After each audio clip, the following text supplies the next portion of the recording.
Hola, muy buen día a todos ustedes los que nos están acompañando hoy 18 de octubre del 2025, aquí en los espacios de la Corporación Internacional Líderes Latinoamérica.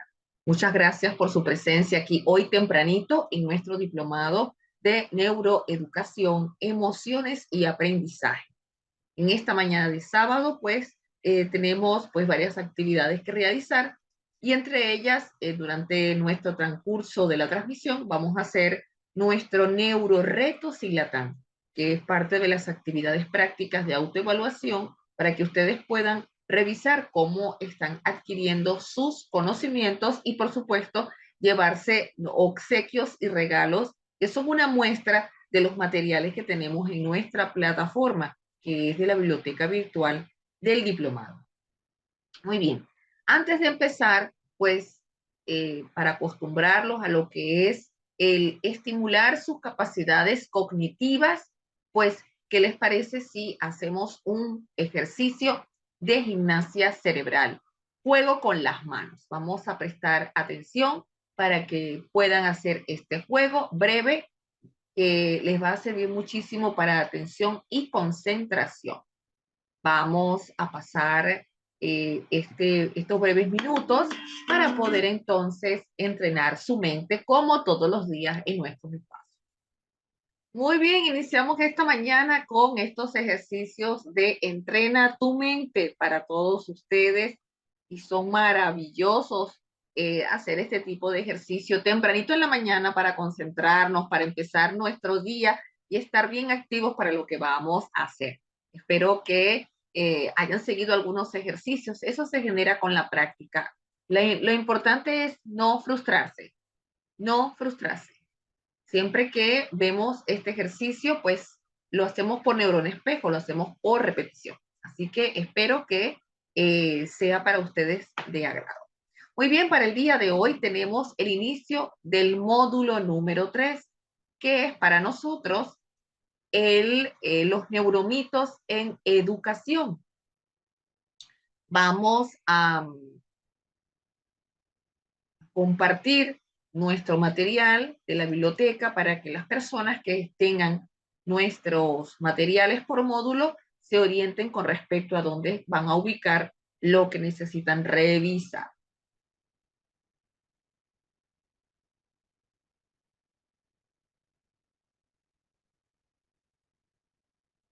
Aquí tenemos nuestro módulo número 3. Allí vamos a encontrar nuestra guía de clase. Les recordamos pues que cada módulo tiene su video de apoyo para que ustedes puedan reforzar la información. Tenemos neuromitos en educación. Esto es, le estamos dando un libro.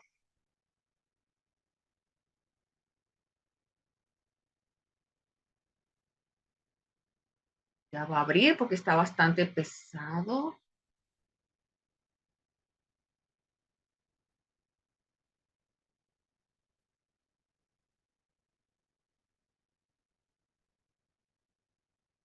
Para que allí puedan revisar las diferentes teorías que tenemos actualmente con respecto a las falsas creencias de cómo funciona el cerebro en el ámbito educativo. Y allí, pues, porque definitivamente tenemos que desanclar esas mentiras que leen por allí, que ven demasiado internet, que ven personas que son influencers y que copian y pegan lo que ven de internet y estas personas pueden que no estén haciendo la investigación que se requiere con fundamento. Pues por eso, cuando queremos desmontar neuromitos, la técnica para hacerlo es, Dios, la técnica es decir cuál es la falsedad y cuál es la realidad con evidencia científica. Les habilitamos el chat para que ustedes puedan participar en nuestras clases. Hoy les voy a hacer una observación, ya que es nuestro tercer día. El chat está disponible para la participación del estudiante y eso es educación universitaria. Eso está dentro del comportamiento social en las redes, en lo que serían las plataformas digitales de educación. Entonces, nosotros no pasamos lista ni le decimos qué tiene que hacer o no hacer desde casa. Y el chat está hecho, claro, para saludar en las mañanas, para despedirnos. Y por supuesto, sobre todo el chat es una herramienta, un instrumento maravilloso de comunicación con todos ustedes para poder responder preguntas que son adecuadas y acordes con el momento. ¿Sí? Entonces, pues vamos a hacer la siguiente observación. En primer lugar, dado el comportamiento que he visto durante estos últimos 3 días, el chat no está hecho para decirnos si usted tiene un problema de internet, si usted no me escucha, porque si no me escucha, pues debe revisar primero su conexión, ¿sí? Y verificar si usted está ingresando correctamente y está habilitando los controles de su propio dispositivo. Pero decirnos a nosotros, por ejemplo, cuando hay una clase de 150 a 200 personas que usted no escucha, eso genera una bola de nieve en donde otras personas queriendo dar el feedback, entonces ingresan al chat y dicen que es todo lo contrario, que si nos escuchamos. Y luego hacemos que la atención se disperse. Luego tenemos aquellas personas que utilizan el chat para decir que se van a retirar porque tienen un problema familiar. Cuando estamos dando una clase, estamos iniciando una explicación y situaciones que no tienen por qué colocarlas en el chat, ¿sí? Cuando yo no respondo a una pregunta, generalmente es porque no la veo ahorita ni pertinente y la pregunta que está allí no tiene ningún tipo de relación con lo que estamos hablando, porque eso también es un foco distractor. Si yo estoy teniendo una línea teórica y una secuencia, no veo por qué deba romper. Para ello, si usted desea alguna duda en particular, usted puede utilizar el chat privado.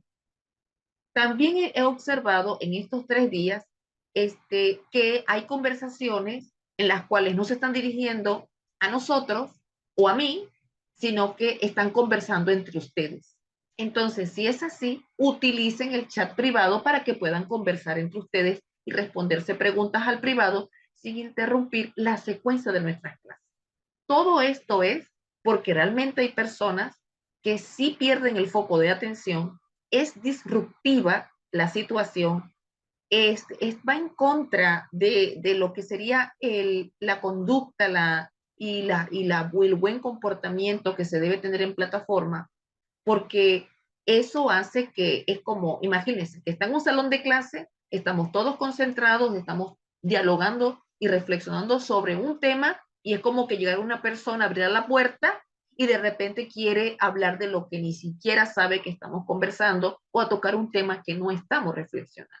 Eso es así eso es igual como estamos en un aula presencial. Pues así sucede en el chat. El chat es para comunicarnos, lo abro, lo tengo que mantener cerrado por esa circunstancia, pero también quiero mantenerlo abierto porque hay personas que desean comunicarnos algo importante, ¿sale? Entonces, yo pienso que es importante inteligencia emocional, educación emocional. Esto no es para los niños, esto es también para el adulto, porque el adulto nos está generando una ventana de oportunidad para observar las deficiencias o las heridas que trae de la infancia y que no le permite avanzar en los espacios donde tiene que avanzar.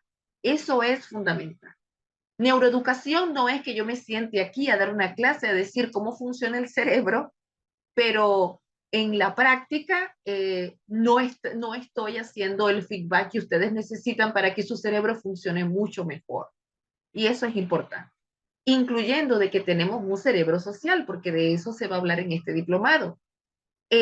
Todo ser humano necesita socializar con otros. De hecho, necesitamos interactuar con otros para aprender. Necesitamos ese intercambio con otro ser humano para poder enriquecer el vocabulario y además de eso, aceptar que hay personas que piensan distinto a mí. Entonces, tener este tipo de actuaciones no es la que nosotros pues debemos aceptar, porque es también una falta de respeto y una persona que no tiene límites. Por eso les hago la observación, porque yo hago esa observación después de estar experimentando sus conductas, después de sentarme a ver y anotar lo que yo voy observando aquí. Entonces, en general, me parece un grupo excelente. Estos días han sido muy buenos. No estamos diciendo que es todo lo que tienen esta conducta disruptiva. No, son unos pocos. Qué bueno que hay un equilibrio en la naturaleza que nos dice que el disruptivo es minoría. Pero este disruptivo es interrumpe, ¿sale? Entonces, pues quería hacerles esa observación para que nos llevemos bien y para que sepan que el respeto es para todos, que no es para mí, es para todos mis estudiantes que merecen respeto por parte de todos ustedes, ¿sale? Entonces, vamos a hablar acerca de lo que tenemos en la plataforma. Tenemos un material que les quiero mostrar porque está ahí el libro, se los comparto porque lo tenemos allí y es un libro bastante extenso de 122 páginas de neuromitos clásicos en la educación desde la perspectiva de la neurociencia y el aprendizaje de Amaya Cervantes y Pumarejo. Este libro a mí me parece pues súper interesante por la forma en que estos autores tienen la capacidad de poder expresar el conocimiento y el análisis del neuromito. Esto es de la Universidad de Tamaulipas, en el Centro Universitario Victoria, en México. Por eso quería pues traerle el mito, ¿no? Y a partir de aquí, pues hay una descripción, fíjense, de una descripción de 15 mitos en educación. 15, ¿sí? Incluyendo reflexiones finales, un glosario para las personas que poderlas orientar con respecto a términos no conocidos, la lista de referencias donde estamos obteniendo la información. Y aquí, pues fíjense lo interesante que vamos a ir trabajando, ¿no? Fíjense que aquí están los mitos de que el cerebro es una cajita que guarda los recuerdos. Y realmente no es así. El cerebro almacena los recuerdos siempre y cuando van ligados con una emoción. Y aquello que no consideramos importante, el cerebro no lo almacena porque eso es una pérdida de energía. Y con respecto al uso del cerebro, que si usamos el 10 o el 20%, ¿no? Que eso inclusive una película muy buena, Lucy, donde estaba el actor Friedman, donde decía que si el ser humano utilizaba más del 10% de su cerebro, ¿cuánto avanzaría la raza humana, no? Y realmente lo que él mencionó fue un mito. Lo que pasa es que las personas lo asumieron porque es una película. Entonces dijeron, bueno, si lo dice Friedman, pues entonces es cierto. Si lo dijo Einstein, también es cierto. Pero no es así. Nosotros no utilizamos ni el 10 ni el 20% de nuestro cerebro. Utilizamos el 100% del cerebro. Imagínense toda la capacidad que tenemos nosotros para solamente utilizar un poquito de ella. También hay otros mitos súper interesantes como el efecto Mozart, donde si escuchas Mozart te vuelves inteligente. Tampoco es cierto, esto es una mentira, porque eso fue sacado de un artículo, pero de un artículo de un investigador que lo hizo con un grupo de adolescentes, creo que eran no más de 30 personas, y él pues observó ciertas conductas cuando les colocaban Mozart, y entonces hubo quien lo leyó y lo generalizó, entonces no es cierto. La música no te hace más inteligente. La educación física y la artística no son importantes, son parte de los mitos, sobre todo porque vemos ciertas escuelas que han querido eliminar la música, el arte, la educación física, les quitan tiempo, eliminan cargos de los maestros y resulta que estos son ejes transversales. Otros mitos importantes, el escuchar música de fondo en el estudio académico mejora la concentración. Bueno, eso tampoco es cierto porque tenemos personas que son sensibles auditivas. y que esa música de fondo se llamaría ruido de fondo y la persona perdería inmediatamente el fondo. Entonces, lo que está bien para una persona puede que para otra no esté. Si fuera cierto, funcionaría para todos los seres humanos. El mito número 6 del libro te habla del hemisferio izquierdo y tú eres un cerebro derecho. Entonces, eso también es falso porque los hemisferios no están separados, no están desconectados entre sí. No tenemos un cerebro dominante a nivel derecho o izquierdo, los dos tienen esa comunicación. Entonces, un artista necesita la formalidad del cerebro abstracto, más pensante, y un científico necesita la genialidad y la creatividad de ese cerebro. El multilingüismo, ¿sí? El multilingüismo, pues también está parte de los neuromitos. Los estilos de aprendizaje, que son la mejor forma de enseñar, también forma parte de un neuromito. Esto no hay evidencia científica, no somos sinestésicos, no somos visuales, no somos táctiles, sobre todo los niños que le quieren hacer test para ver cuál es su estilo de aprendizaje. Todavía escucho a los maestros hablar de eso y lo tienen arraigado porque es que lo dicen en mis clases muchas veces o en las conferencias de que tenemos que respetar los estilos de aprendizaje. Yo siempre digo, no hay ningún estilo que respetar porque si no existe, no se respeta. El aprendizaje es multisensorial. Luego tenemos otro neuromito súper arraigado, que hay investigaciones que nos dicen que este es el más arraigado en todas partes. Las inteligencias múltiples constituyen la teoría que todo maestro debería saber. También es un mundo. No hay evidencia científica de la que las inteligencias múltiples es una teoría. Y dos, no, la persona que lo escribió, pues aceptó de que no hay manera de comprobar lo que le estaba diciendo. Así que inteligencias múltiples tiene que estar fuera de nuestras aulas porque no nos va a permitir aprender. Mito número 10. Si el niño no recibe estímulo suficiente, su cerebro se atrofia. Eso no es cierto. Lo cierto es que el cerebro no desarrollará todo su potencial, pero no se va a atrofiar. Si el niño pasa más tiempo en la escuela, más aprende. Tampoco hay evidencia científica de que más horas en la escuela es más aprendizaje. Y inclusive eso incluye que más tareas tampoco garantiza el aprendizaje. Aquí la clave es calidad más que tiempo. Es calidad de la tarea y calidad del tiempo en la cual yo voy a hacer actividades mientras el estudiante esté. El mito número 12 de este libro te dice, por ejemplo, que la inteligencia depende de la herencia genética y no puede ser cambiada por la experiencia. También es falso. Hay una herencia de la inteligencia que no va más del 40%, porque se sabe que la inteligencia se desarrolla, no se hereda. Entonces, un cerebro estimulado, un cerebro que tenga un ambiente favorecedor, será un cerebro inteligente. 13, el mito número 13 dice, cada vez que aprendes algo nuevo, nace una neurona. Y realmente eso no es la realidad. No nacen neuronas. Cambia el cerebro por nuevas conexiones neuronales, que lo hemos hablado todos estos días.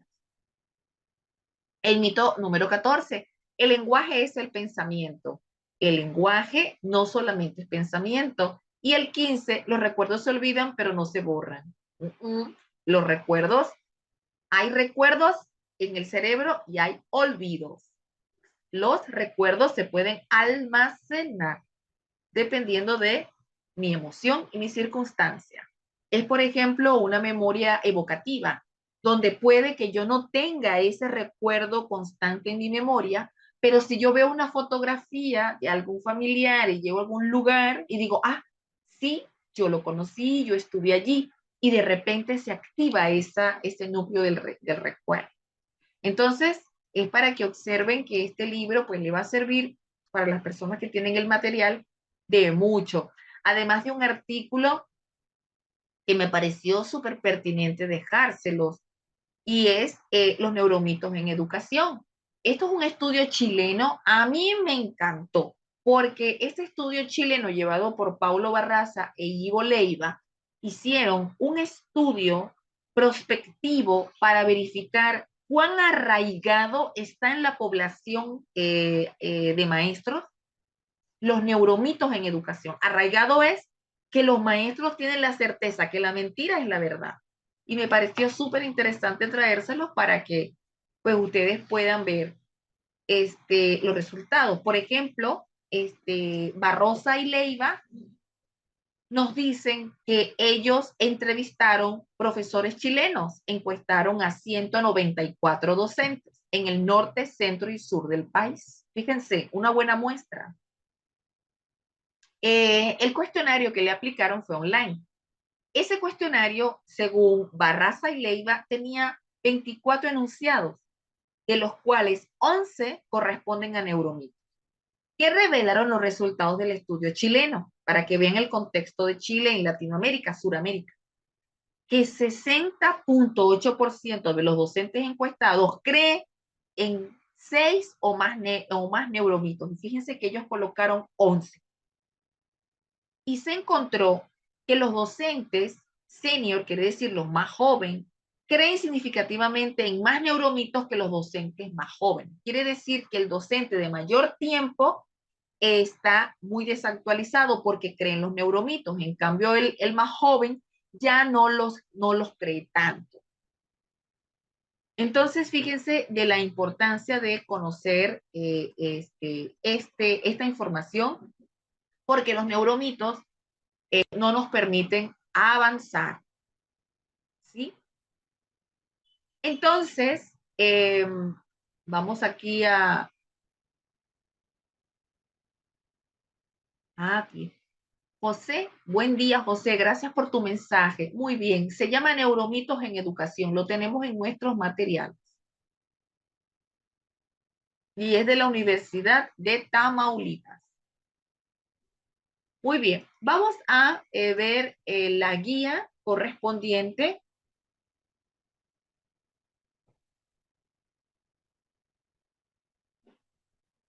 que tenemos nosotros, sobre todo porque aquí, pues, es un esquema para llevar, ¿no?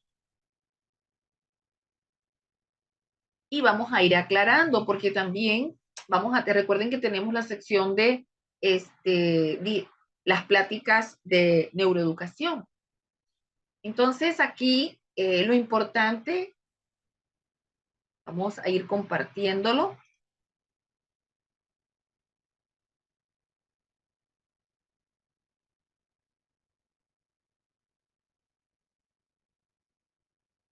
Lo primero que tenemos que quedar en claro es qué es un neuromito.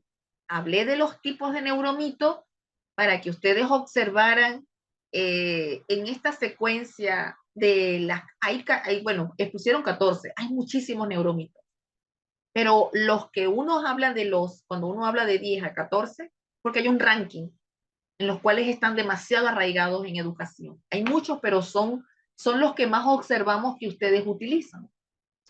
Entonces, un neuromito, neuro de la palabra cerebro, sistema nervioso, y mito, falsedad, falsa creencia o mentira, es acerca de una falsa creencia con respecto al desarrollo cerebral. Cuando hablamos de los neuromitos en educación, es una falsa creencia del desarrollo cerebral en el ámbito educativo. Y esto no es de ahora que se está estudiando. Esto fue analizado por el proyecto Brain and Learning en el 2002. Y a partir del 2002 empezaron a analizar gran cantidad de conceptos erróneos sobre la capacidad mental y del cerebro. Pero hay que ser sinceros, porque no todos los neuromitos vienen de lo que se llama los docentes o del contexto cultural. Los neuromitos, muchos de ellos surgen del área científica. Entonces, es muy importante tener en cuenta que en el área científica, pues también pueden haber neuromitos. Hay que tener en cuenta, ciertamente, que es importante hablar sobre la evidencia científica. La ciencia está en constante movimiento y evolución. No podemos pensar que lo que yo aprendí en la universidad hace 20 años sigue siendo vigente hoy. Y es lo que nosotros estamos observando en la mayoría de los profesionales. No todos, no todos. Pero sí, en el ámbito científico, estamos observando que muchas veces se leen los artículos científicos y se descontextualiza. Se le da una explicación demasiado general, convincente, como pasó con el efecto Mozart. No sé, algunas personas de esa época lo recordarán. Eso fue en los años 90, 2000. Se descontextualizó ese estudio de tal manera que eso fue el boom. Y todas las madres estaban comprando música de Mozart porque querían tener niños genios en su casa, embarazadas. Eso también se salió de control, porque luego en las investigaciones en las salas de neonatología también emergen investigaciones de que colocar música al feto con un audífono cerca en la barriga de la madre a todo volumen para ver si tienen un genio o no, lesionaba y lesiona el nervio auditivo de un feto, que tiene eso todavía un sistema muy inmaduro. De hecho, está inmaduro porque es fetal, pero está activo porque ese es de los sistemas sensoriales, ese es el que primero se desarrolla. Aquí nos están pregunto doctora, ¿qué se dice del cerebro triuno y la PNL? Yo del PNL, disculpa, no sé, no hablo ni sé, pero del cerebro triuno sí te puedo decir, porque a mí el PNL eso no es mi campo, no lo considero pues. El cerebro triuno también es un neuromito. Quiere decir que si es un neuromito, es obsoleto. Donde postula MacLean, por ejemplo, que el cerebro humano está compuesto por 3 capas evolutivas, la reptiliana, la límbica y el no córtex, que funcionan por separado. Entonces, eso fue una teoría, pero que no, pues no tenemos, la explicación ahora está, por ejemplo, pues nosotros ya tenemos las áreas cerebrales este, distinguidas para el área de las emociones, para el apego social, las motivaciones. Entonces, pues a pesar de su popularidad, lamento informar de que ofrece explicaciones muy sencillas, carece de respaldo científico y ha sido desacreditado de la comunidad científica. Sara, te he respondido porque te digo, PNL no es mi área, yo soy de la neurociencia y eso para mí no es mi área. Pero tu pregunta fue en particular de el cerebro triuno no está acreditado por la ciencia. Lamento, pues, informar. Espero haber respondido su incógnita. Muy bien. Esto, pues ya lo habíamos discutido, donde pues sabemos que el cerebro no usa el 10% pero sí lo quiero vincular con el ámbito educativo, porque cuando un maestro expresa que un cerebro tiene poca capacidad, lamentándolo mucho, tratará al estudiante desde la minusvalía. Entonces, cuando es así, quiere decir que el maestro tiene limitaciones para que el alumno pueda desarrollar todo su potencial. Ejemplo, si yo tengo una persona con discapacidad intelectual, tengo una persona con autismo o con TDAH, un docente que maneja este tipo de información pensará que ese estudiante no tiene capacidad para aprender. Primero, porque no cree en la neuroplasticidad, porque si cree que su cerebro funciona en el 10%, no cree en la neuroplasticidad, no cree en lo que hablamos ayer. En segundo lugar, eh, lo de la inteligencia, ¿no? Que quiero llevarlo al ámbito educativo. Entonces, cuando un maestro tiene este tipo de pensamiento de que la herencia es determinante para el cociente intelectual, entonces ese maestro no va a aceptar que el cociente intelectual es dinámico. Señores, no es fijo. Cuando, por ejemplo, en los casos de autismo, que son los casos más emblemáticos que los maestros más me consultan, me dicen, es que el niño tiene una discapacidad intelectual. Y yo, como, ¿por qué? Ah, porque aquí dice que tiene una inteligencia limítrofe, entonces él no puede estar en una escuela básica. Y les digo yo, eso es mentira. ¿Quién dijo que ellos tienen discapacidad porque tienen una inteligencia limítrofe? Lo limítrofe no es discapacidad. Además, si uno ve la edad del diagnóstico, el diagnóstico puede ser muy temprano, muy apresurado. El niño no tuvo ningún tipo de intervención. Y de hecho, toda persona, todo niño dentro del espectro, en el sistema educativo debe solicitar una reevaluación posteriormente. Y también con la reevaluación tengo yo los mitos y faltas creencias de que te piden la reevaluación porque no están seguros si es autismo, ¿no? En el caso de ese tipo de aseveración. La reevaluación es para establecer el nivel cognitivo del niño posterior en las intervenciones, porque el cociente intelectual no es fijo, es variable. Va a aumentar porque él va a también adquirir habilidades y destrezas. Entonces, tener este tipo de pensamiento, este tipo de predisposición, hace que no desarrollemos el potencial del estudiante.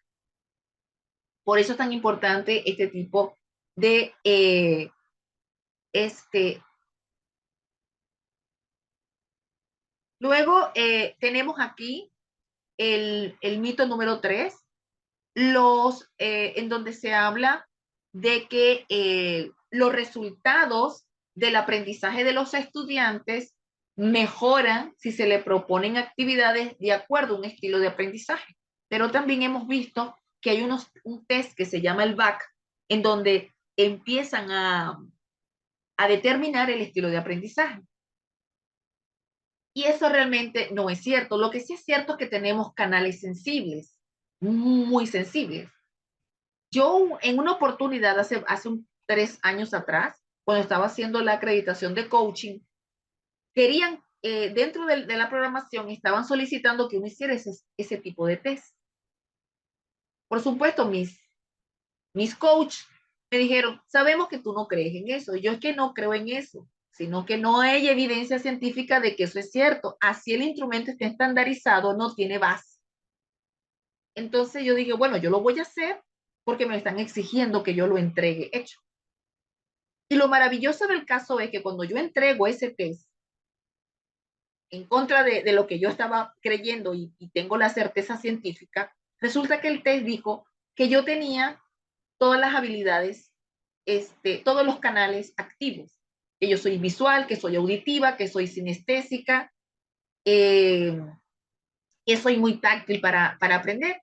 Quiere decir que si yo conozco mi potencial, yo no voy a responder preguntas subliminales, porque el cerebro no sabe distinguir la realidad de la ficción. El cerebro solamente te mostrará lo que tú le muestras. Si alguien me dijo que yo soy visual, cuando me hagan preguntas visuales, entonces mi cerebro va a llevar el foco de atención ahí. Y allí son las preguntas que voy a contestar. Sí, yo soy visual. Sí, así es. Entonces en el test, usted va a sacar un gran porcentaje visual. Por eso ese test es muy subjetivo. Y ellos se sorprendieron cuando vieron que yo tenía toda la rueda completa. ¿Cómo es posible? ¡Ah! ¿Qué superinteligencia tienes? Y yo, no, no es la superinteligencia, es lo que le muestro a mi cerebro. Mi cerebro es capaz de hacer todo lo que yo le muestro. Así como cuando le decimos a los maestros, el poder de la palabra tiene mucho peso, mucho peso. Por eso, una vertiente de las neurociencias es la educación emocional, donde tenemos pues exponentes maravillosos y de ello le voy a poner a una de esos exponentes. Está el doctor Vizquerra, que es el presidente de la Red Internacional de Educación Emocional y Bienestar, la RIEB, y él habla de la importancia de transversalizar esta inteligencia emocional a través de la educación emocional, porque eso es lo que hace que un cerebro pueda aprender de manera significativa muchas habilidades, destrezas académicas y de la destreza en la sociabilización, la empatía y el respeto hacia los demás, que se debe enseñar desde muy pequeños y donde el mejor espejo de eso es el hogar. Entonces, por eso es tan importante manifestar que el cerebro tiene muchísimo potencial y no aquel el que te limita. Luego, pues tenemos el neuromito sobre los hemisferios dominantes, que lo habíamos expuesto en el libro, ¿no? Pero yo lo llevo al contexto educativo, ¿sí? Porque el educador que piensa que un cerebro domina más que el otro, entonces quiere decir que el otro no funciona y el otro está activo. Y esto hace que ese docente que tenga esta falsa creencia haga que el estudiante no genere ni forme otras redes neuronales para poder aprender con todo su potencial creativo y analítico. Porque para ser creativo hay que ser analítico. El analítico necesita ser creativo. Imagínese un científico. Por ejemplo, usted no se ha preguntado, estas personas, en la ley de la relatividad, los grandes descubrimientos científicos, la inteligencia artificial, los grandes avances en la NASA, los viajes espaciales, los exploradores espaciales que son los astronautas, donde tenemos también personas latinoamericanas en la NASA. ¿Usted cree que estas personas tienen una mentalidad analítica? Para llegar al espacio tuvo que haber una mente creativa, tuvo que haber un soñador, una persona que soñó que además de explorar la Tierra hay que salir al espacio. Entonces necesitamos cerebros creativos. Y el creativo necesita esa habilidad analítica. ¿Por qué? Porque cada uno de ellos genera una interconexión maravillosa. Entonces, esto es sobre todo importante porque el docente tiene todavía este tipo de percepción.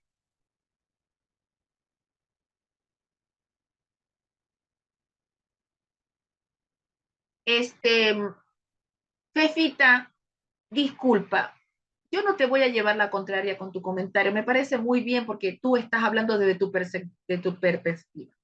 Pero yo te quiero recordar, hijita, que estamos analizando el neuromito en educación. Si yo quisiera hablar de neuromito en otros contextos, yo lo expongo. Pero ahorita estoy haciendo el análisis porque se llama neuromitos, apellido en educación. Por lo tanto, solamente estoy analizando esto, ¿sale? Entonces, no es para que nos ataquemos ni para que digamos, no, es que los demás lo hacen, pero es que estos demás no están en el aula. Esos demás que me interesan no están en el aula. Necesito el maestro que está en el aula porque ese es el niño en el cual el estudiante, el adolescente que está todos los días con esta persona. Y aunque usted no lo crea, y eso lo puede investigar en lo que se llaman los top 10 de los factores del aprendizaje, resulta que el peso del top 10 en el aprendizaje lo tiene el docente. ¿Qué cosas, no? Para que se dé el aprendizaje, el docente tiene que tener una formación.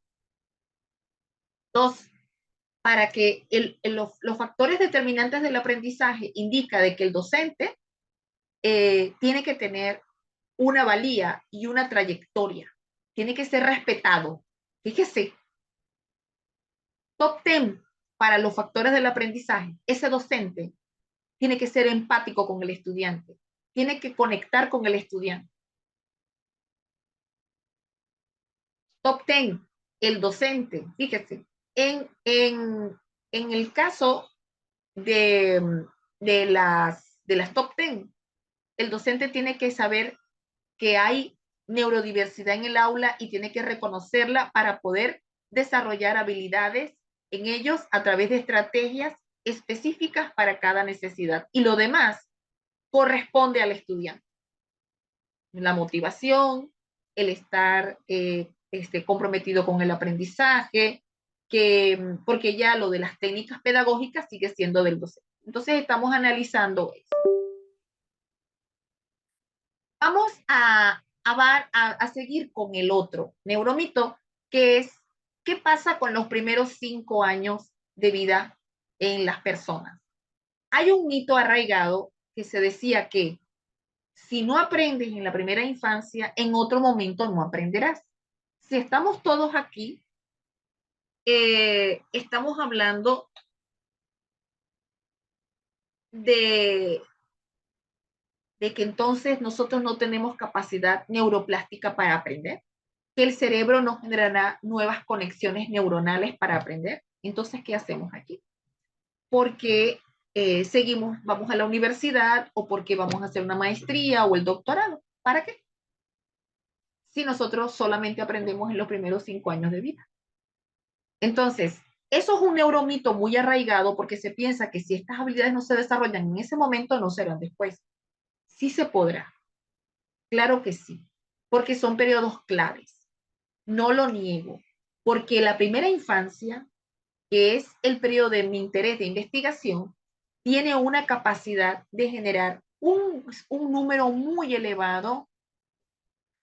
José, ¿te parece, por favor, si lo que tú quieres comentar para no interrumpir la clase es, si tú buscas el artículo científico en una revista indexada, yo me gustaría leerlo,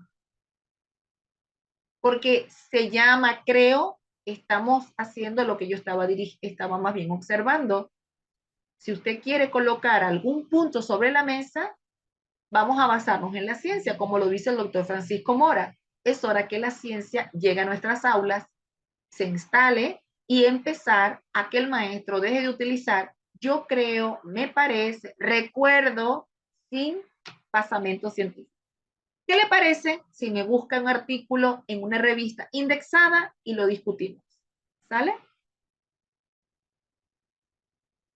Hablábamos de que en el periodo de la primera infancia tenemos esta fase importante porque se sabe que el cerebro a los 6 años de edad alcanza el peso del adulto y es donde genera mayor fenómeno de neuroplasticidad con muchas conexiones neuronales. Es cierto. Hay evidencia científica que es así, ese es neurodesarrollo. Pero el punto es, esto lo hacemos porque en ese momento el sistema sensorial está ávido de información para almacenarla, para poderla utilizar y ser competentes para el proceso. Ay, este es otro neuromito súper interesante, súper interesante. Y esto es la distinción de género. Creo que yo he escuchado mucho eso en las aulas, donde hay maestros o maestras en el aula que te pueden decir que los cerebros de un niño o niña pues son diferentes en su capacidad y que te dicen que eso tiene que ver por razones del sexo, del género. Realmente eso no es así. Ambos cerebros son prácticamente iguales. No podemos decir que el cerebro del hombre es más inteligente que el mío porque tiene más peso. Eso es ese es un neuromito que fue muy arraigado. Y ahora la neurociencia se viste desde perspectiva de género, porque ese mito fue totalmente desmontado, porque inclusive había aseveraciones de que la mujer tenía menor capacidad que el hombre. Entonces ahora la neurociencia se viste de género y asume el enfoque de género para que los profesionales en la educación potencien a los niños y a las niñas por igual. Muy bien, esto es fundamental tenerlo. A ver, Gloria, cuéntame. Ah, que nos dice, no me queda claro los primeros 6 años de vida, que son de más activación de sinapsis, aunque toda la vida se puede aprender. Sí, se llama neuroplasticidad. Pero, a ver si te queda claro algo, el neurodesarrollo, y vamos a hablar de neurodesarrollo, de que Gloria está tocando el tema interesante y la felicito por la pregunta. Es una pregunta súper inteligente y me gustan las preguntas inteligentes. El neurodesarrollo, Gloria, es un proceso genéticamente determinado para la creación, maduración del sistema nervioso. Es un proceso continuo durante la vida que se genera desde la etapa prenatal y a partir de la tercera semana de la gestación. Aquí, en etapa prenatal, se van a formar esos esbozos de lo que sería el sistema nervioso luego del nacimiento. Sin embargo, durante el periodo prenatal, el sistema nervioso se va a ir formando y va a ir generando todas sus estructuras. Lo que quiere decir que ese sistema nervioso que está allí, está activo, está en un medio de resguardo y que está esperando ser estimulado. Porque el neurodesarrollo es un proceso biológico genéticamente determinado que amerita de las experiencias para que el cerebro desarrolle su potencial. El número de conexiones neuronales tiene que ser mayores en los primeros años. Y eso se explica porque si tú tienes bebés, ¿verdad? No sé si Gloria tiene bebés, pero Gloria o cualquiera de las mujeres que estamos aquí, los hombres que están aquí, ¿qué es lo primero que hace un bebé cuando nace y en el primer mes? Díganme. Tiene reflejos inmaduros, ¿sí? Son reflejos de supervivencia. Pero ¿sabe cuándo esos reflejos quedan hasta el mes de edad? Porque ya el cerebro lo elimina. ¿Por qué? Porque le dice, naciste, estás en un medio enriquecedor, te están dando, te están acariciando, porque el órgano más grande del cuerpo es la piel. Hay estímulo, hay alimentación, hay cariño, estás en un medio diferente, las horas del sueño son importantes, pero ya ese cerebro instintivo tiene que irse, porque nosotros tenemos esa programación genética. Para poder subsistir, subsistimos por instinto. Y luego vienen los reflejos maduros al segundo mes. Entonces, claro, usted ve que el niño no le puede fijar la mirada, pero la fija mucho más en el segundo mes. Abrirá los ojitos, pero no tanto, porque ni siquiera el sistema visual está maduro. Él madura prácticamente como a los 8 meses. Eso quiere decir que todavía este bebé ve en blanco y negro, que no reconoce figuras ni formas. Levanta la cabeza al mes. A los 4 meses se sienta. Se mueve de un lado a otro. Raptea, gatea, se levanta, camina. Para yo adquirir, y el neurodesarrollo no es desarrollo psicomotor, es que son muchos elementos, muchos hitos del desarrollo que incluye psicomotricidad, lenguaje, cognición, sensorio, y todas se dan en edades diferentes, pero allí están. Y allí, como el ser humano, por ejemplo, el lenguaje lo está aprendiendo desde que nace. Entonces, un niño hablara es porque lo hará por imitación, porque hay otro ser humano que le hable en el mismo código. Eso es súper importante. Y por eso es que como él va generando habilidades, destrezas, está aprendiendo del medio, no en la escuela, se aprende desde donde él está. Por eso es tan importante que a los niños se les pueda apoyar, estimulándolos. No queremos decir que el niño, su cerebro se atrofie, pero un cerebro en un ambiente enriquecedor desarrollará todo su potencial. Los programas de estimulación temprana, que también es un desconocimiento muy arraigado, se cree que es para niños que tienen retraso. Eso no es así. La estimulación temprana se da en todos los niños de 0 a 6 años de edad. La estimulación, como por ejemplo, eh, tener, si el niño en el primer año está generando un desarrollo cognitivo, porque lo estás desarrollando. No va a haber lateralidad, por cierto, al año de edad. No hay lateralidad, no existe. El niño está afianzando su sistema sensorial y psicomotriz. Entonces, la estimulación temprana también indica que ya para los 8 meses de edad, yo también tengo que empezar a darle capacidad para el agarre en la mano, porque él tiene agarre, ¿sí? Y al año sentarlo, porque él tiene que sentarse, porque ya él se logró sentar antes de los 6 meses de edad. Y como ya empieza el agarre a los 8 meses, ya al año tiene que sentarse a comer por él mismo, así haga desastre, no importa, pero hay que hacerlo. El neurodesarrollo implica de que al niño no se le puede vestir todo el tiempo, que usted lo vista como que él fuera una persona que no tiene la capacidad. Si no le enseña, ese cerebro no lo aprende. ¿Qué es más fácil?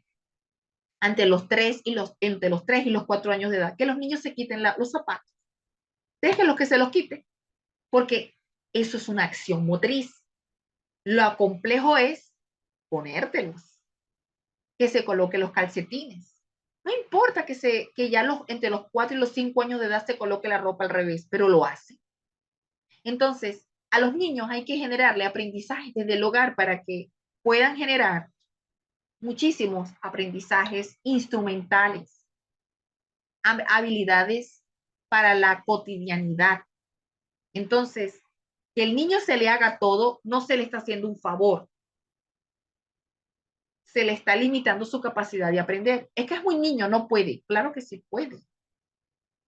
Nos puede ayudar en el aseo, nos puede ayudar en la cocina, nos tiene que colaborar, porque así el niño desde muy pequeño va incorporando en su información que él tiene deberes, que él tiene responsabilidades. El cerebro aprende de lo que se le enseña. Entonces, una persona que nunca se le ha enseñado que tiene responsabilidades, que no se le enseña que debe ser empático y respetuoso con los demás, cuando llega a la escuela, entonces la maestra lo llaman a usted porque el niño tiene mala conducta. Y, y, y realmente, pues no es el niño el que tiene la mala conducta, el niño lo aprendió en el hogar, ¿no? Y yo creo que ya se le respondió a Julio Martínez su pregunta, ¿verdad? Muy bien.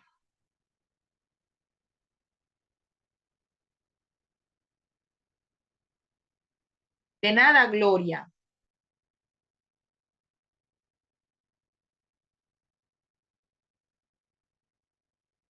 Vamos entonces a escuchar para que pudieran conocer a la doctora Begoña Ibarrola. Ella habla de los neuromitos y habla de las emociones. Begoña Ibarrola es una autoridad, es psicóloga, es lingüista, es una mujer maravillosa de la Universidad de Barcelona, en España, y ella nos va a hablar acerca de la importancia de las emociones y el aprendizaje y cómo los neuromitos impiden el aprendizaje oportuno por las limitaciones del docente dentro del aula.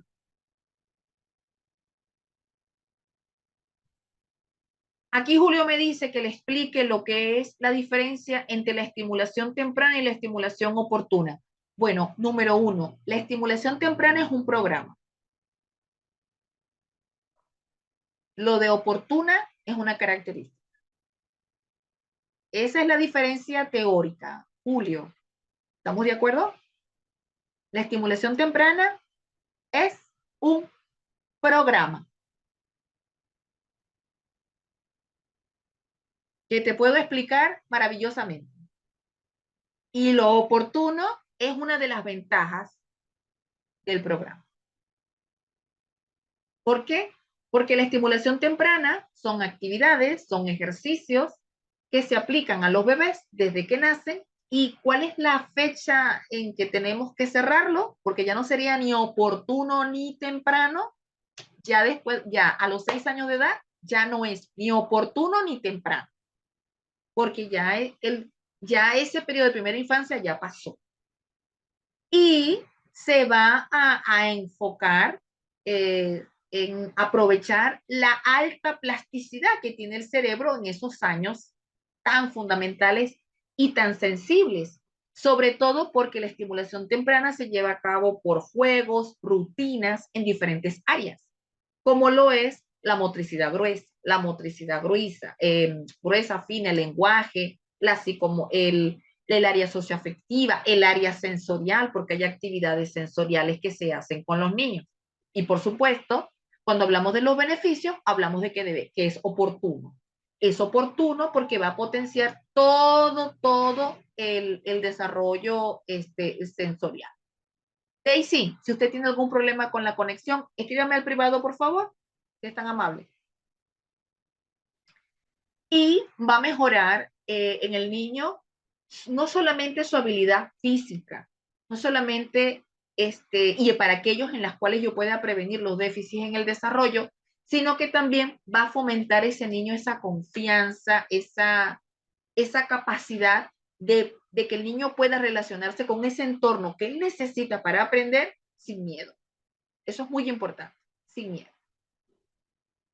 Bueno, espero haber respondido la pregunta de otro, ¿de quién? De Julio, ¿verdad? Ok, muy bien. Isamar, yo creo que esa pregunta de que cómo se llama la estimulación a partir de los 6 años de edad, recuerde que ya yo di la explicación y yo si no quedó claro lo lamento, pero no me puedo quedar allí. José, otro neuromito. Vamos a ver, José, que los profesores decían que tenías que tener cierta edad para aprender una determinada materia. Eso nos decían los profesores cuando éramos alumnos de secundaria. Bueno, lo que sí es cierto, José, que te lo digo sinceramente, porque inclusive hasta el doctor David Bueno, el neurocientífico, lo expresa cuando hablamos del bilingüismo. ¿Quién aprende más rápido un segundo idioma? ¿Un niño o un adulto, José? Vamos a ver. ¿Quién aprende más rápido un segundo idioma? Exactamente. Y nosotros, así de adultos, ¿qué te parece? Si aprendemos, no, pero nos cuesta muchísimo, pero lo hacemos, ¿no? No creo que seamos más lentos, no tiene que ver con la velocidad de procesamiento, porque nosotros tenemos una lengua materna. Y el niño, por eso cuando tú ves en las escuelas de educación, en la parte de idiomas, tú ves como por ejemplo el inglés y el francés, ¿cómo le dicen a ellos? Preescolar. Hay centros de idiomas que tienen los niveles para niños más pequeños y ellos están pero felices en los pasillos hablando el idioma. Bueno, no hablándolo como un nativo, pero sí, y es impresionante cómo ellos tienen la capacidad fonética, porque ellos lo hacen por neurón espejo, por imitación, ¿sí? Y por supuesto, hay estos niños bueno, no sé si tenemos educadores en idiomas, pero a los niños se les da movimiento, se les da canción, o sea, se le enseña igual que se le hace como la lengua materna. Entonces es mucho más fácil que ellos puedan ser luego hablantes de otro idioma. El adulto lo aprenderá, pero lo hará con un poco más de esfuerzo, no porque seamos más lentos, no considero que seamos lentos. Yo considero, José, que tú eres un hombre muy inteligente, muy, muy inteligente.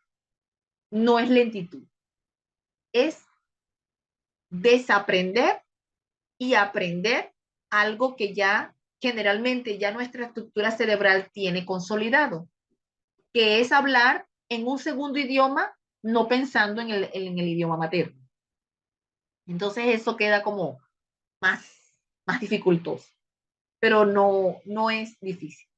Yo quise aprender el francés, no soy hablante nativa del francés, pero puedo tener una conversación muy, muy sencilla en francés. Siento que me falta muchísimo porque no tengo esa capacidad que tendría un niño en los primeros años donde tengo mayor, ya mi cerebro aprendió.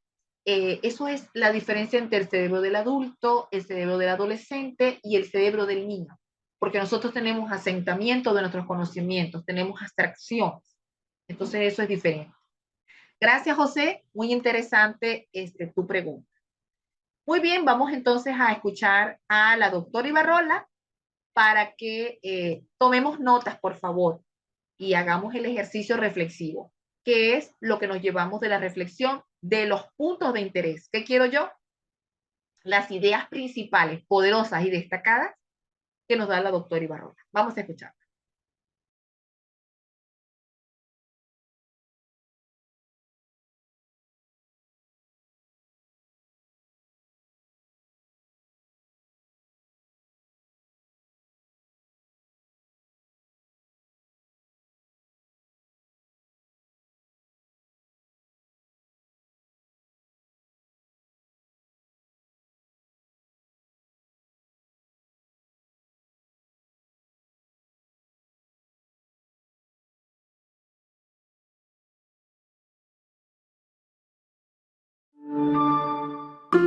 Soy Ana Forés, profesora de la Universidad de Barcelona.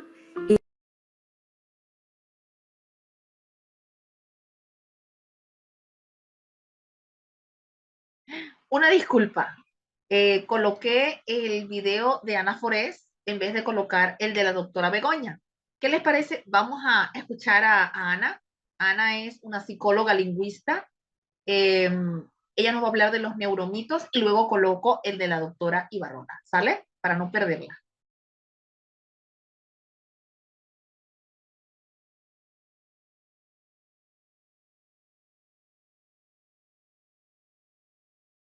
Bueno, hemos conocido a Ana Forés. Quería mostrarles a Ibarrola, pero vamos a dejarlo entonces para otro segmento. Pero vamos a hacer el siguiente ejercicio. Como vamos al receso, porque ya es la hora de que los dejes descansar de mí un rato, y al estudiante hay que generarle el proceso de reflexión, por favor, piensen en estas propuestas poderosas e interesantes con respecto a lo que nos dice la doctora Ana Fuez, también de la Universidad de Barcelona, y parte del equipo del doctor Francisco Mora, el doctor David Bueno, y en la cual vamos a ir colocando los puntos de interés, ideas principales, propuestas con respecto a lo que nos indica la neuroeducación sobre los neuromitos, la resiliencia, el juego, la gamificación, entre otras propuestas que nos da Ana Fuentes. Nos vemos en unos 10 minutos y regresamos para el segundo y último segmento con la reflexión y el neuroreto silatán. Ya regresamos.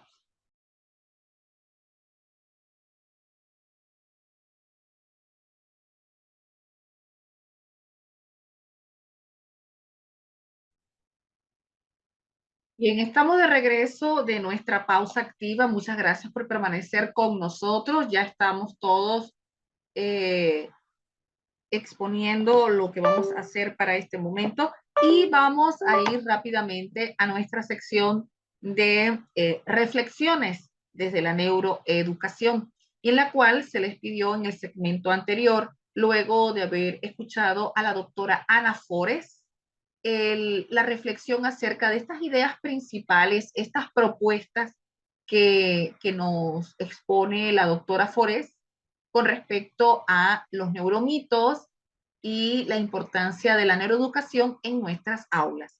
Tienen el chat habilitado para este tipo de comentarios y también pueden ustedes solicitar la reactivación de su audio solo levantando la manito virtual para que le demos la oportunidad de generar este proceso reflexivo en el cual tuvieron el tiempo para poder poner en orden sus ideas. Estamos entonces a la espera para poder dar lectura de sus reflexiones.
Bien, transcurrido el tiempo de la reflexión, pues vamos a hacer el cierre de lo que es los neuromitos en educación.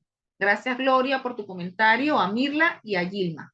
Vamos a leer las tres y vamos entonces a hacer el cierre de este segmento con las tres. Con Sara, ¿no? Sara, muchas gracias por tu comentario, pues muy amable. Gloria, más de un neuromito aprendí, eso es muy bueno. Y sobre todo los estilos de aprendizaje que desde el año 2000 estudió. O sea que ya para el año 2025, pues ya no tenemos, ya puedes disipar la duda de que no tiene evidencia científica. Mirla, la parte donde dijo que no es que sea más difícil, sino que la generación es diferente. Por tanto, debemos buscar herramientas distintas. Muy bien, Mirla. Y muy importante reflexión, los niños juegan, están aprendiendo, tienen actitud lúdica a través del juego y se enriquecen muchas competencias. Muchas gracias. Pues bien, vamos a darle entonces este cierre de lo que es el módulo de neuromitos en educación, porque no, la intención es revisar y reflexionar sobre estos temas. Y la intención también es progresista. en el sentido de esclarecer algunos neuromitos que están en esta época en la educación, pero no solo eso, sino también buscar el desarrollo investigativo del interesado para mejorar las prácticas educativas tanto dentro como fuera del aula. Porque es preocupante escuchar a un profesional que diga, me parece, creo que, lo leí en alguna parte y no sabe de dónde lo sacó. Y además de eso, lo coloque como parte de su práctica docente. Y eso por eso pues queremos tener este enfoque progresista, actualizador, para que ustedes puedan tener las mejores información que sobre todo de esto que rodean los neuromitos, a la luz de qué? De la evidencia, tanto analítica como reflexiva, bajo la evidencia científica.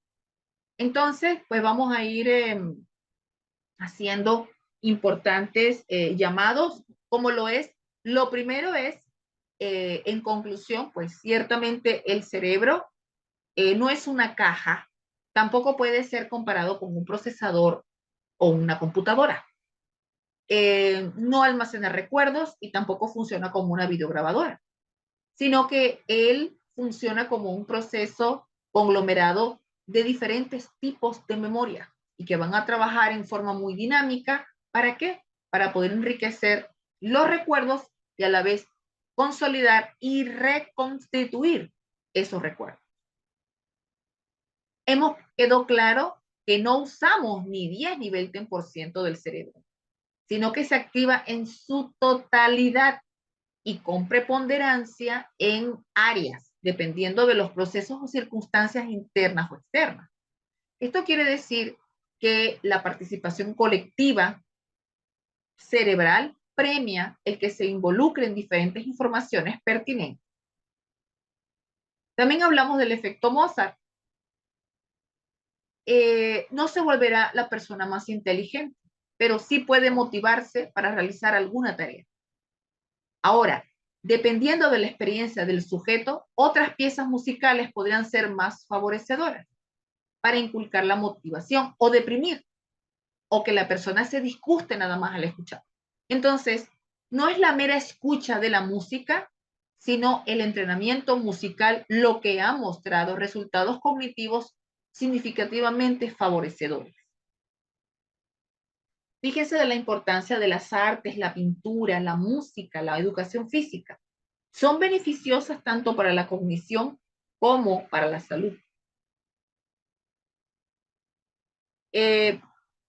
Con respecto a lo que hemisferio izquierdo y hemisferio derecho, no. Tanto el hemisferio izquierdo como el hemisferio derecho están conectados bajo un puente que se llama cuerpo calloso. Ellos actúan de manera coordinada y procesan cognitivamente la totalidad de la información para el cerebro. Hemos hablado pues como los estilos de aprendizaje. Y esto todo recae sobre la entrada sensorial del cerebro y no sobre el pensamiento mismo de la información. Las entradas sensoriales enriquecen el conocimiento, la información, puede ser motora, visual, auditiva, del táctil, de la experiencia, por lo que un canal por sí solo no garantiza una correcta asimilación del aprendizaje. Hablamos de las inteligencias múltiples también, que están basadas en los mismos pilares cognitivos, percepción, atención, memoria, lenguaje, y no se pueden medir correctamente, dado que el concepto de inteligencia no se ha definido con exactitud. No son inteligencias múltiples, es una inteligencia con muchas capacidades. Si el niño no recibe una estimulación temprana, su cerebro no se va a atrofiar. Si bien puede prescindir, podría requerir más esfuerzo que un adulto. No es imposible aprender. Eso es falso, porque la plasticidad cerebral es lo que nos permite aprender y recambiar la estructura cerebral. También hablamos con la doctora Ana acerca del tiempo que se pasa en la escuela. Un niño que pase más tiempo en la escuela no garantiza que va a aprender más. Entonces no es no es lo mismo el tiempo para el activo de aprendizaje que el tiempo comprometido con esa actividad. ni la cantidad de horas se puede comparar con la calidad de tiempo dedicado. También, pues, se hablaba de la capacidad de la inteligencia, pues, de los niños. Y entonces ya sabemos, pues, que no, que la inteligencia se adquiere. Y el lenguaje, pues, no es el pensamiento, por ello es tardío en el desarrollo del bebé. La materia prima de la memoria son las imágenes mentales, que vienen a ser parte esencial de los procesos de memoria junto a los recuerdos y a la emoción. Los recuerdos pueden reescribirse eh, por el principio del robo de neuronas. Si algo no se usa, el cerebro deja de mantener dichas redes activas y tiende al olvido. Muy consciente. Los recuerdos olvidados pueden emerger dudas en determinadas circunstancias, pero en teoría, la sobreescritura, la reconsolidación, la reorganización de la memoria hará que el recuerdo inicial pierda originalidad de lo que es realmente. Entonces, pues para eso hemos nosotros dedicado el que estudiamos estos neuromitos, porque ciertamente estos neuromitos pues son los que no permiten que el estudiante aprenda de manera significativa.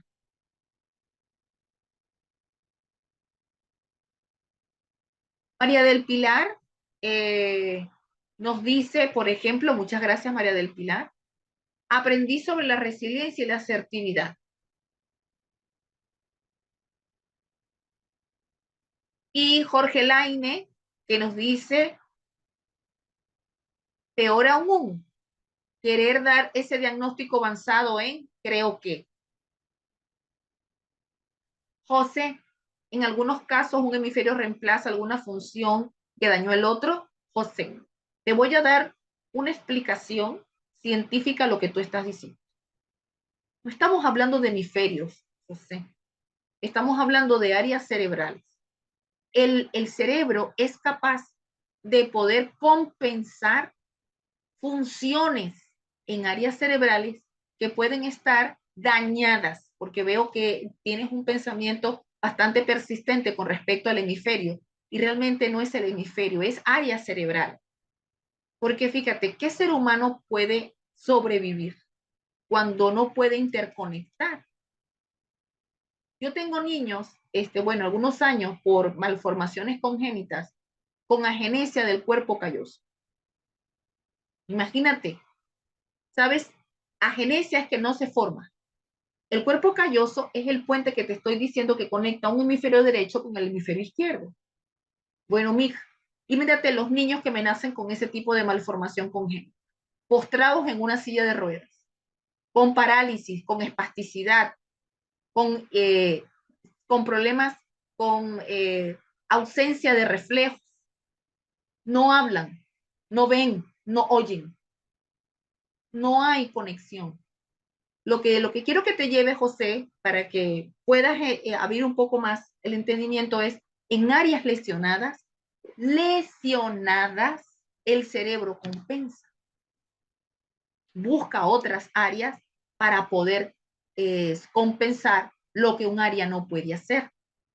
También el cerebro no puede regenerar un hemisferio, pero puede regenerar o puede generar ciertas funciones en las cuales perdimos por un accidente cerebrovascular, por ejemplo, por un traumatismo craneoencefálico. Para eso existe la neurorehabilitación. ¿Qué casos exitosos hemos visto? Muchísimos de personas que han sufrido traumatismos craneoencefálicos, que han sufrido accidentes cerebrovasculares graves y han podido rehabilitarse. Pero nunca has visto una persona con daños graves rehabilitarse por completo. Hay personas que tienen secuelas, pero que compensan otras actividades. Los niños que nacen con una condición preexistente por una situación en el parto, sufrimiento fetal, la hipoxia cerebral, ¿no? Vemos niños que nacen con parálisis infantil. Entonces esos niños tienen secuelas. que son adultos con secuelas, pero que han necesitado años de intervención y rehabilitación para poder tener algo de funcionabilidad. Entonces, no cierres tu capacidad de entender que no es el hemisferio lo que estamos trabajando, estamos hablando de un cerebro en el todo, ¿sí? Sería bueno siempre buscar literatura científica importante, ¿no? Yo te recomiendo, por ejemplo, que leas y que te documentes, José, y que te actualices, por ejemplo, con libros de la neuropsicología clínica para el adulto, sobre todo en el aspecto de qué pasa la persona eh, con lesiones cerebrales, con enfermedades neurodegenerativas. La neuropsicología clínica nos da muchísimo para poder leer sobre ese contexto. Y eso es importantísimo. Si necesitas algo, yo creo que tengo por ahí un libro que te puedo compartir. Eh, Hay artículos científicos interesantes que también te puedo compartir para que lo puedas leer y puedas investigar sobre el tema y poder esclarecer muchas dudas, José. No sé si estás de acuerdo con que te lo dé. Ay, José, aquí lo tengo en pantalla. Claro, ya te voy a activar el audio. Dime si quieres algún material para que puedas leer y puedas investigar. Buenos días, Liliana. No, lo que sucede, te cuento, yo soy ingeniero, no tengo nada que ver con psicología. Nada. Ah, ya. Sí, yo he llevado, bueno, yo tengo ya 65 años, he tenido una vida muy, muy buena, muy tranquila, y se me dio por aprender un poco ya a esta edad, como ya mis hijos grandes, casados, todos, aprender mucho del cerebro. Entonces, en la CIR, por ejemplo, he llevado 45 diplomados, ¿no? Todo lo que tiene que ver con el cerebro, con psicología, neuroplasticidad, en fin, habilidades, en fin. Entonces, y leo y veo todos los programas científicos y en uno de ellos hablaba justamente del caso que te nombré, de la niña que había sido, le habían tenido que extirpar una parte el cerebro derecho, la parte derecha, y la otra, el otro hemisferio, ¿no? La otra parte del cerebro, asumió muchas facultades gracias a terapias y todo ese tema. Entonces, a eso me refería, ¿no? Y que también estuve viendo de otros neurocientíficos en la UEBA que hablaba justamente de que de cuando se daña una parte de derecho o izquierdo, el otro asume, ¿no? El otro compensa, como tú dices, compensa alguna parte que ha perdido. Entonces, y al final, pues, funciona bien, ¿no? Claro, con ciertas limitaciones, pero las asume. A eso me refería, ¿no? Entonces, yo lo que hago a mi edad ya es, este, avanzar sobre este tema, ¿no? Que me gusta el tema del cerebro, me gustan las neurociencias, ¿no? Entonces, yo me meto a todo y había escuchado justamente de tu clase interesantísima, ¿no? Lo que te puse en privado inclusive es lo que hablaban justamente este neurocientífico de ese tema, ¿no? En particular. Yo siempre veo todo esto. Y es más, la neuroplasticidad, como tú lo dices, y he visto bastante de estos programas científicos, sí, evidentemente sí, uno sí regenera, crea nuevas sinapsis, ¿no? Inclusive, bueno, tú veo que no, la PNL no estás, creo que en ese tema.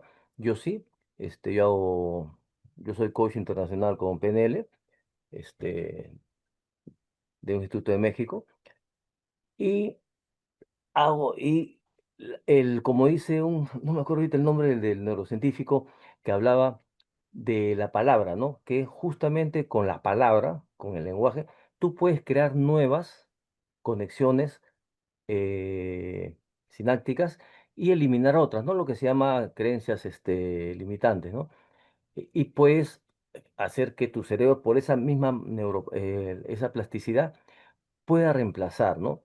Entonces, estos son temas que he leído bastante y veo, y me baso básicamente en los neurocientíficos reconocidos que salen en la eh, BBVA. Y de ahí es que yo voy más o menos aprendiendo y sí leo bastante y estoy más o menos metido, solamente ya por mi edad, para irme con una idea clara, porque me interesa cómo, por qué somos como somos. Es importante saber por qué somos como somos, por qué nosotros pensamos como pensamos. Y en mi tiempo, ¿no? Lo que te hablaba de la educación, a mí me decían y me limitaban, no, no, no preguntes eso porque tú estás todavía en primero y media, esto es para quinto. Y después ya cuando he salido del colegio salió la evolución de la teoría de la educación, donde se cambió completamente a nivel mundial cómo se enseñaba y los libros cambiaron completamente, ¿no? Donde temas, por ejemplo, de quinto y media, lo bajaron hasta en primaria lógicamente con una graduación, ¿no? Entonces, ¿cómo cambió todo? Entonces, lo que tú dices es completamente cierto, ¿no? Porque lo he vivido por la edad que tengo. Bueno, sí, la neurociencia, pues, que se mete ahora en todas las áreas, ¿no? Nos explica muchas cosas. Y lo que tú dices es interesantísimo. Profesores, por ejemplo, psicólogos que no estén actualizados en lo que tú dices, o van a dar malos diagnósticos o van a dar malas formas de decir, haz esto, o los profesores que no entienden que esto es así, que ahora la neurociencia nos ha dicho que es así como funciona el cerebro y es así como aprendemos, es así como podemos interactuar. Si no están actualizados, lo que van a hacer los profesores es hacer daño, no porque quieran, sino por desconocimiento. Entonces es importantísimo lo que tú estás enseñando y me encanta realmente. Y también me gusta que te bases en estos videos de estas personas que son la base de lo que uno también aprende, ¿no? Es importantísimo, porque tú lo puedes decir sin mostrar el video, pero qué bueno que tu metodología sea mostrar a quien lo dice, que es una persona reconocida a nivel mundial, ¿no? Y que tiene todo esto. Entonces es importantísimo porque da mucha fe de lo que tú dices. Y eso para mí es lo mejor. Te felicito y gracias. José, gracias. Qué bueno conocerte. Bueno, yo respeto mucho este, tu, digamos, tu rumbo teórico, ¿no? Te activo el audio porque no te vas a poder reactivar si quieres conversar conmigo. Sí, sí, Te voy a básicamente eso. aclarar, te voy a aclarar algunas cosas porque hay que conducir a, al que quiere aprender. Ciertamente, como tú dices, no soy de esta área, pero me ha interesado. Entonces, una de las cosas que yo quiero dejar claro es, para mí la programación neurolingüística, dado mis estudios y mis mentores en neurociencias, nosotros no acreditamos lo que ellos dicen. Entonces, la relación entre el PNL y las neurociencias es bastante compleja y muy, muy, muy controvertida. Pero yo respeto a quien estudia eso y se prepara en eso. Ni le llevo la contraria, ni le digo que lo que dice está falso. Pero cuando me preguntan su opinión sobre, no tengo nada que opinar de algo que yo no considero que deba explicar yo, porque la relación entre las neurociencias y el PNL tienen demasiadas diferencias y muchos puntos de distancia. Hay muchas personas que dicen que el PNL es una pseudociencia. Entonces, cuando yo quiero ver los fundamentos del PNL, la neurociencia me da más evidencia que el propio PNL. Pero yo respeto a las personas que llevan esa rigurosidad, porque es una forma de vida, hay que respetar lo que ellos dicen, pero en el momento que yo observo que dan una información no adecuada con respecto al ámbito que es de mi interés, allí sí yo digo, a ver, vamos a colocar las cosas sobre la mesa. Una de las cosas, José, que yo he aprendido en el área de la investigación es, como me lo dijeron siempre mis mentores neurocientíficos, Liliana, si tú quieres aprender a ser reflexiva, no te cases con lo que primero que te digan. Busca siempre la evidencia y la contraevidencia, porque también tenemos que escuchar la otra parte. Entonces, por lo que observo, nada más hemos escuchado una parte. A mí me gustaría que escucharas la otra, ¿sí? Videos son videos, documentales son documentales en lo que tú has visto. Pero a mí me interesaría mucho cómo se marca la pauta en ambas áreas. Porque hay afirmaciones desde el PNL que todavía tú las buscas y no tienen respaldo. Entonces, a mí me gustan las discusiones de altura cuando alguien me dice, bueno, te escucho a ti y también quiero que me escuches a mí. Pero siempre las buenas conversaciones, las conversaciones de altura es, ¿me puedes mostrar evidencia? Porque la evidencia es lo que hace que todo se fundamente y que lo que no tiene sustento deba irse. Pero yo respeto muchísimo las personas que no son de las neurociencias, sino que son de otras áreas, porque de alguna manera eso ha permanecido. Otra de las cosas que me parecen interesantes, José, es tu pregunta, que estás en la búsqueda de por qué somos así. Me parece una pregunta que todos tienen, porque tú estás en esa búsqueda, estamos en una edad en la cual no queremos nada empírico, todo concreto y con evidencia, porque es como una necesidad de trascendencia. Yo te voy a decir lo que aprendí. ¿Por qué somos? ¿Y qué nos hace humanos? Aquí está la explicación. Y aquí está la explicación. Lo que nos hace humanos es nuestra capacidad de pensar y la comunicación. Porque somos los únicos capaces de hablar. El lenguaje escrito, el lenguaje hablado, el lenguaje signado, el lenguaje por signos, por símbolos. Somos los únicos. Y esa capacidad lo tiene solamente el cerebro del Homo sapiens sapiens que somos nosotros.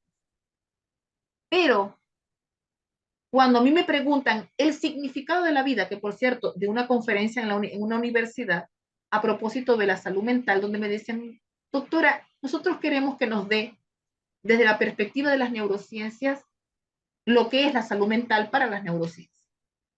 Y yo les dije, preparados, porque lo que les voy a decir es básico. El significado de la vida lo da no una filosofía o una religión. Y José, escucha bien, el significado de la vida te lo da tu cerebro a partir de esas creencias en las que tú te acoplas, porque eres tú quien le da esa información al cerebro para que el cerebro tenga capacidad de darle significado a todo lo que tienes. El significado de la vida es trascendental para teorías filosóficas, ontológicas, místicas, pero realmente esa explicación te la da tu propio cerebro, José. Entonces, dependiendo del entorno, y eso lo hablamos ayer, no sé si te interesa, eso lo hablamos ayer. ¿Quiénes somos nosotros? Somos producto de nuestro entorno, somos producto de lo que nos rodea, somos producto de lo que aprendemos, de eso somos producto. Entonces, para, para ciertas culturas o ciertas religiones, ellos tienen un significado de la vida, pero ese significado que le dan las culturas, las religiones, va a depender cómo tu cerebro procesa cognitivamente esa información. Como por ejemplo, ¿no? ¿Qué hace el católico? El católico tiene el dogma de fe, ¿verdad que sí? No lo ve, pero lo cree. Entonces cree en el Espíritu Santo, en Dios, en Jesús, cree en entidades que no ve, pero que ya el proceso cognitivo, a partir de ese aprendizaje, te ha dicho que no es necesario verlo para tener fe. Y la fe es un proceso también cerebral, que tiene un proceso espiritual, porque el cerebro necesita darle significado a la vida. Y las personas, pues, tienen más de lo espiritual, ¿no? Más religioso, ¿no? El cerebro, el sistema límbico, las emociones. Entonces, todo tiene una explicación aquí. Y nuestro significado de lo que somos, de por qué nos levantamos cada mañana. Inclusive te escuché que tienes tus hijos, que son mayores, que ya son profesionistas. ¿Cómo llegaste allí? ¿Cómo los llevaste? Porque tienes un sistema de creencias allí, gracias a tu entorno, gracias a cómo te preparas. Entonces, me gusta mucho, muchas gracias, José. Te doy mi enfoque y tú me has dado el tuyo. No tenemos por qué decir quién tiene la razón, sino qué nos hace darle más sentido a la información que nos da. Y qué bueno que estás en esa búsqueda de quiénes somos y de la trascendencia, porque somos trascendentes cuando tenemos empatía con el otro. Somos trascendentes cuando podemos comprender sin ponernos en el zapato del otro, porque yo no me puedo colocar tu zapato y un poco te puedes poner en mis tacones, pero al menos saber que yo puedo estar en tu lugar y ser empático. Así que te agradezco mucho, José, este espacio que nos has brindado y esta oportunidad de escucharte. No, sí, yo te agradezco a ti, sí, definitivamente, bueno, yo no profeso ninguna religión, soy agnóstico y estudio en colegio de curas españoles, pero tengo mis ideas y respeto el resto. Pero sí, definitivamente, uno tiene que, en mi caso, ¿no? Como soy ingeniero, soy de ciencias, entonces ha quedado un poquito rezagado, digamos, estos temas de la mente por la carrera, ¿no? Que uno tiene y por el desempeño. Sí, mis hijos, son también ingenieros, porque mi papá también era ingeniero. Soy ingeniero, yo soy deportista, mi papá era deportista, mis hijos son deportistas. Entonces, ya, bueno, ya mayor. Tengo un ONG, yo soy presidente de una ONG, ¿no? Ayudo a muchísimas personas. También creo cuentos basados en los 45 diplomados que llevo en la SIL y en otros lados también que he llevado. Creo cuentos con base a esos diplomados y busco base científica también para hacerlos. No, y lo que interesa de, por ejemplo, también estoy siguiendo constelaciones, este, porque hay personas que se curan porque van a psicólogos o porque creen en chamanes o porque creen en las constelaciones o porque creen en la PNL. Lo importante, como tú decías, es en el cerebro, ¿no? Si tu cerebro cree que eso te va a hacer bien, te hace bien, ¿no? Inclusive yo los milagros los, agarro con lo que, por ejemplo, si crees tanto en ese milagro, de repente tu cerebro dice, bueno, como crees tanto, te voy a sanar, ¿no? Te voy a crear neurotransmisores que te van a sanar de repente. Entonces, y la fe es en eso, ¿no? Si tú crees en algo, de repente tu cerebro pues te cura, ¿no? Entonces, sí, estoy justamente me meto en todas estas creencias porque algo debe de, de ser cierto, ¿no? O sea, definitivamente el cerebro es poderoso, poderosísimo, ¿no? Entonces, si tú crees en algo, hasta te curas, ¿no? Yo he hecho hace más de 30 años, por ejemplo, sesiones de energía, ¿no? Yo creo en las energías, he hecho imposición de manos pero porque creo y porque la gente cree. Y si la gente cree, inclusive yo he hecho que la gente se atraviese agujas y no sangre y no le duela, porque son creencias. Entonces, si tú crees en eso, y de eso tengo videos inclusive, ¿no? Entonces, el cerebro es muy, muy poderoso. Lo bueno es, como tú decías, entenderlo más para poder mejorar y hacer que la otra gente mejore y sobre todo los profesores, ¿no? Que la población se basa en qué nos enseñan, cómo nos enseñan. Bueno, yo tuve la suerte de tener profesores europeos, entonces una buena educación, una buena forma de vida, pero no todos tienen esa suerte. Entonces yo me preocupo mucho por la educación cuando yo veo que hay profesores que no están actualizados y no porque sean malos, sino porque o no tienen la capacidad o no tienen la oportunidad, ¿no? De mejorar. Entonces ellos transmiten con buena fe lo que saben, pero a veces la buena fe no es lo correcto para los niños. Entonces es importante para mí que los profesores sean pues bien instruidos, bien capacitados para poder tener una generación diferente. Yo aquí, yo soy de Perú, estoy preocupado, por ejemplo, con esta generación Z, ¿no? Que para mí son personas, son muchachos que están siendo manipulados, ¿no? Entonces, eh, esa es mi preocupación, básicamente, ya que soy mayor y ya veo, pues, yo no trabajo, yo doy consultoría nada más, entonces ya puedo ver, observar cómo se desenvuelven los jóvenes, ¿no? Y me preocupa que no sean bien orientados. Hasta ahí nomás quería y agradecerte. Muy amable, gracias. No, gracias a ti, José. He pasado eh, una, una cita de un artículo científico que me están preguntando lo de las premoniciones.